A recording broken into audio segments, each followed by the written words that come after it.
বন্যা পরিস্থিতির আরও তথ্য জানাতে এই মুহূর্তে হবিগঞ্জে আছেন সহকর্মী রাশেদ আহমদ খান ও সুনামগঞ্জে আছেন হিমাদ্রি শেখর ভদ্র। আমরা শুরুতেই যাব রাশেদের কাছে।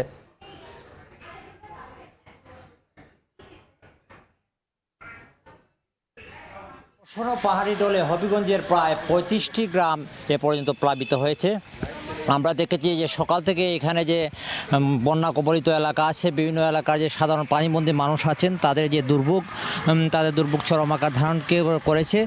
আমরা জানি যে বৃহস্পতিবার রাতে হঠাৎ করে প্রবল বর্ষণ এবং পানির তুড়ে হবিগঞ্জের খোয়াই নদীর দুটি বাঁধ ভেঙে যায় এবং এই বাঁধ ভাঙার পর থেকে প্লাবিত হতে থাকে বিভিন্ন গ্রাম। এ পর্যন্ত যে গ্রামগুলো আক্রান্ত হয়েছে সবগুলো গ্রামের মানুষ, হাজার হাজার মানুষ পানিবন্দী ছিলেন এবং অনেকেই আত্মীয় স্বজনের বাড়িতে, কেউ আবার স্থানীয় ইউনিয়ন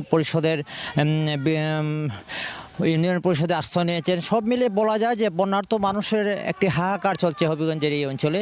আমরা কথা বলেছিলাম যে বন্যার্ত মানুষ আছেন, তারা জানিয়েছেন যে হবিগঞ্জে যে জেলা প্রশাসন বা স্থানীয়ভাবেও তেমন কোনো আশানুরূপভাবে কোনো ত্রাণ সামগ্রী তারা পাচ্ছেন না, যে কারণে তারা যারা পানিবন্দী আছেন তারা অনাহারে অর্ধাহারে দিনাতিপাত করছেন।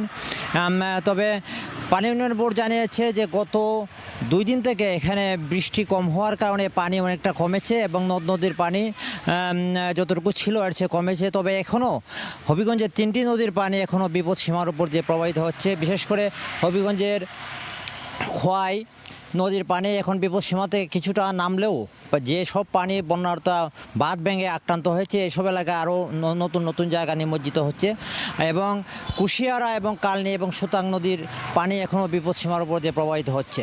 তো প্রশাসনের পক্ষ থেকে জানানো হয়েছে যে এখানে তাদের সাধ্যমতো তারা চেষ্টা করছেন তাদের যারা বন্যার্তদের ত্রাণ সামগ্রী তুলে দেওয়ার এবং বিশেষ করে যেসব এলাকায় বেশি আক্রান্ত হয়েছে সেখানে তারা বেশি ত্রাণ দেওয়ার চেষ্টা করছেন।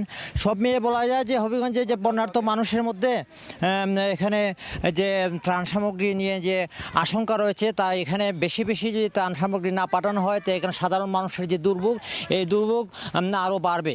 তো এই ছিল হবিগঞ্জে বন্যার্ত মানুষের সর্বশেষ।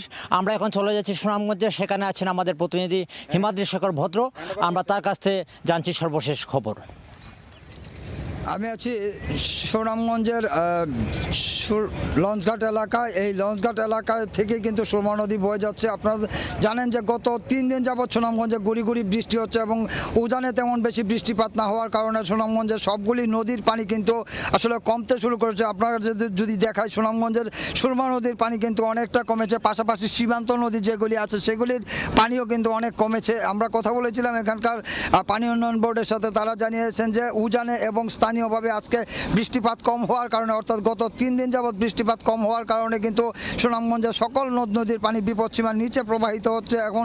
এখন পর্যন্ত আসলে মানুষের বাড়ি ঘরে পানি ওঠা বা ওইভাবে বন্যা আক্রান্ত বা এই ধরনের কোনো খবর আমরা পাইনি। তবে আমরা কথা বলে জেনেছি যে এই পানি যতটুকু বেড়েছিল আসলে ঠিক ততটুকুই কমে যাচ্ছে এবং এই পানির যে হ্রাস পাওয়ার ইয়েটা খুব দ্রুত গতিতে পানি হ্রাস পাচ্ছে এবং সুনামগঞ্জের সমস্ত সীমান্ত নদী অর্থাৎ সুরমা, জাদুকাটা, চলতি সহ 7টি সীমান্ত নদী দিয়ে যে অঝোর ধারায় প্রবল বেগে পাহাড়ি ঢল আসছে এবং সেই ঢলেই কিন্তু এই সুরমা নদীতে প্রবাহিত হচ্ছে এবং সেই ঢলের পানি কিন্তু সুরমা নদী দিয়ে অন্যত্র চলে যাচ্ছে। আমরা কথা বলেছিলাম পানি উন্নয়ন বোর্ডের সাথে, তারা জানিয়েছেন যে এভাবে যদি গুড়ি বৃষ্টি এবং উজানে বৃষ্টিপাত কম থাকে তাহলে সুনামগঞ্জের পাহাড়ি ঢলের পরিস্থিতি দ্রুতই উন্নতি হবে। তো এই ছিল সুনামগঞ্জের লঞ্চঘাট এলাকা থেকে পাহাড়ি ঢলের সবশেষ খবর। সরাসরি যুক্ত হয়েছিলাম সুনামগঞ্জ এবং হবিগঞ্জ থেকে। সহকর্মীরা জানাচ্ছিলেন সেখানকার বন্যা পরিস্থিতির খবর।